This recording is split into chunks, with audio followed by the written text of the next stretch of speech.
Bueno, vamos a tomar contacto con Esteban Lifshitz. Él es investigador del Instituto de Medicina para la Seguridad Social y Evaluación Tecnológica de la Facultad de Medicina de la Universidad de Buenos Aires. Es interesante hablar con Esteban. Antonio Fernández Llorente y Daniela Ballester, aquí los saludamos. Hola Daniela, hola Antonio, ¿cómo están? Gracias por contactarme. Gracias por atendernos. Bueno, porque fue publicado en las últimas horas en El Cohete a la Luna un análisis que usted realiza respecto de qué es lo que pasaría en la República Argentina si no se hubiera iniciado en su momento el aislamiento obligatorio que todos estamos cumpliendo. Así es. A ver, no siempre es tan sencillo extrapolar datos de hoy al futuro.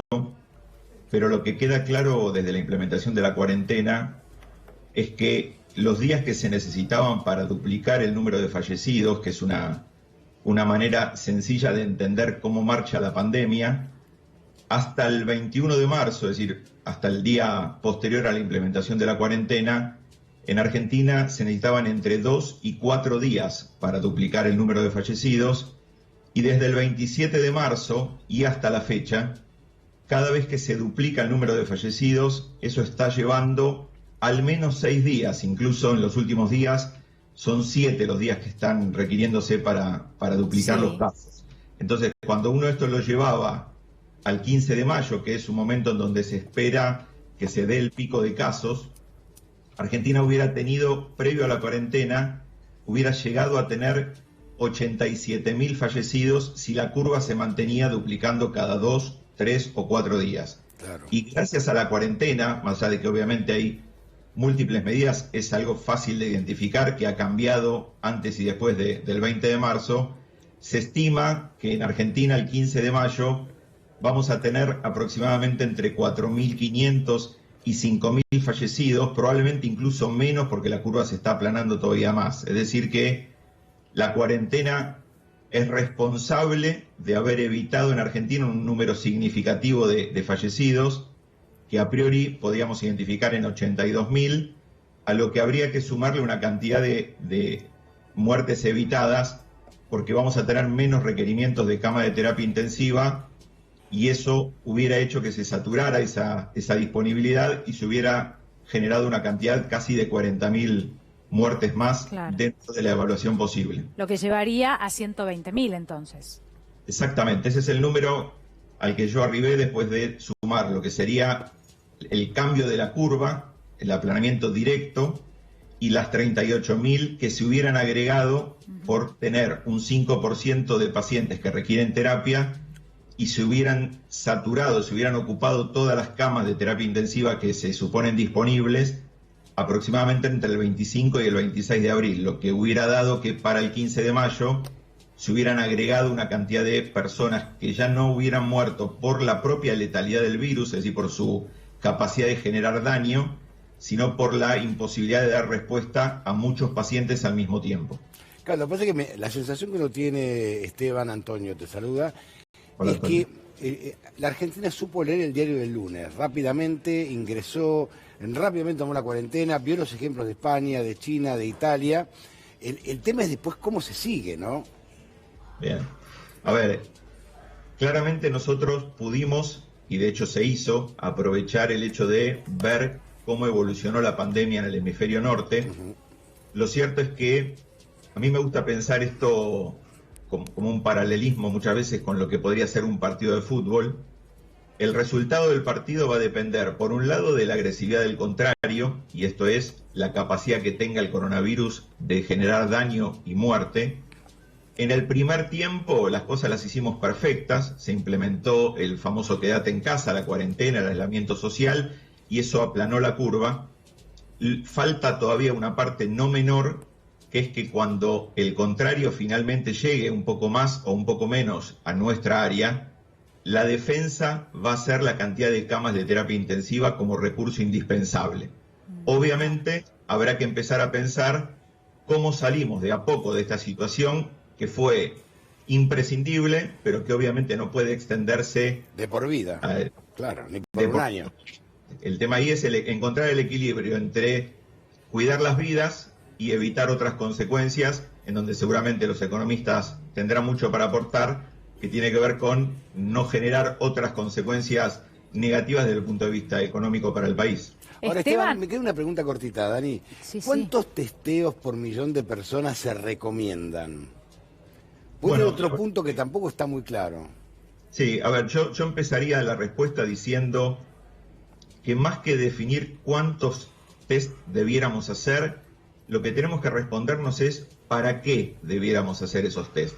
Si el dato es simplemente para conocer cuántos contagiados tenemos, la verdad que hoy a priori, como uno más o menos sabe cuál es la letalidad del virus, se puede calcular, digamos, desde la inversa. A partir de los fallecidos, estimar casos. Uno podría, si toma 2% de letalidad, uno diría que hay, obviamente, 2 fallecidos cada 100 contagiados, es decir, 50 contagiados por fallecido.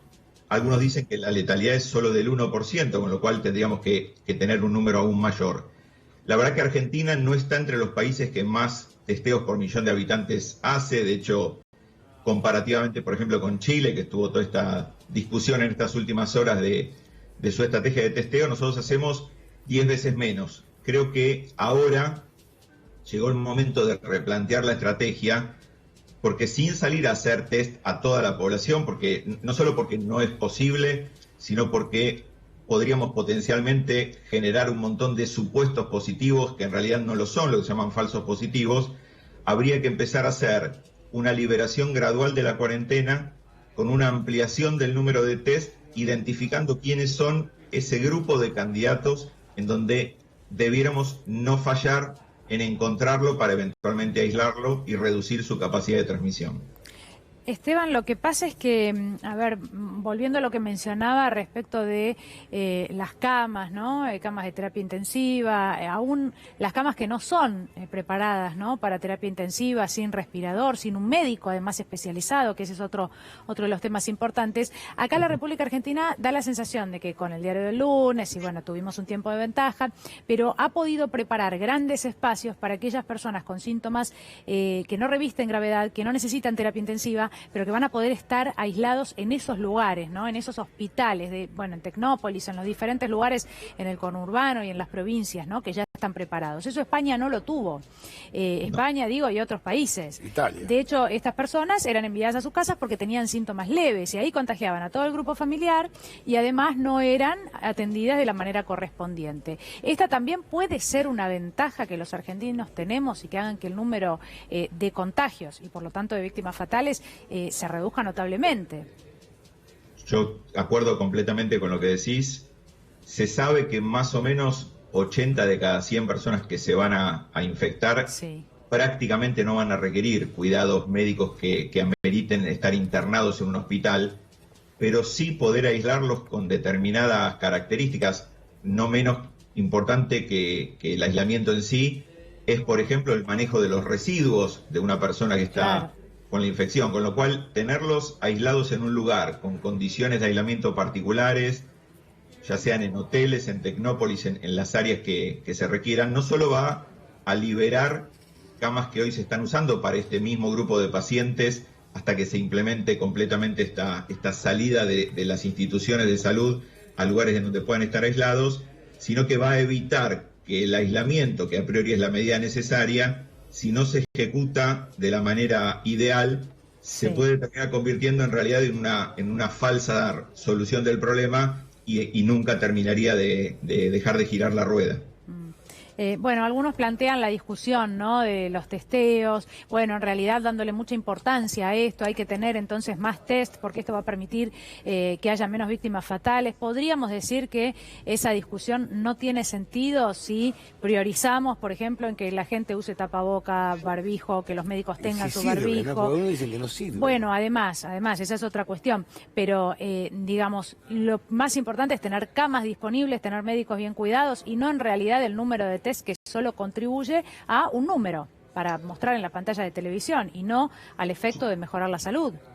Yo en realidad ahí agregaría algo, digamos, a ver, no es solo, y por eso yo decía que debiéramos responder para qué queremos testear, no es solo saber cuánta gente está contagiada, sino estimar cuál puede llegar a ser la demanda de pacientes críticos en un mismo momento. Si yo le preguntara a mis pacientes, a 50 pacientes, si ellos en caso de enfermarse preferirían hacerlo todos el mismo día y que yo no dé abasto para atender por ahí más de 10, o organizarse de alguna manera, entre comillas, para enfermarse cada uno un día diferente y que yo pudiera darle respuesta. No tengo duda que la respuesta de los pacientes sería esta última.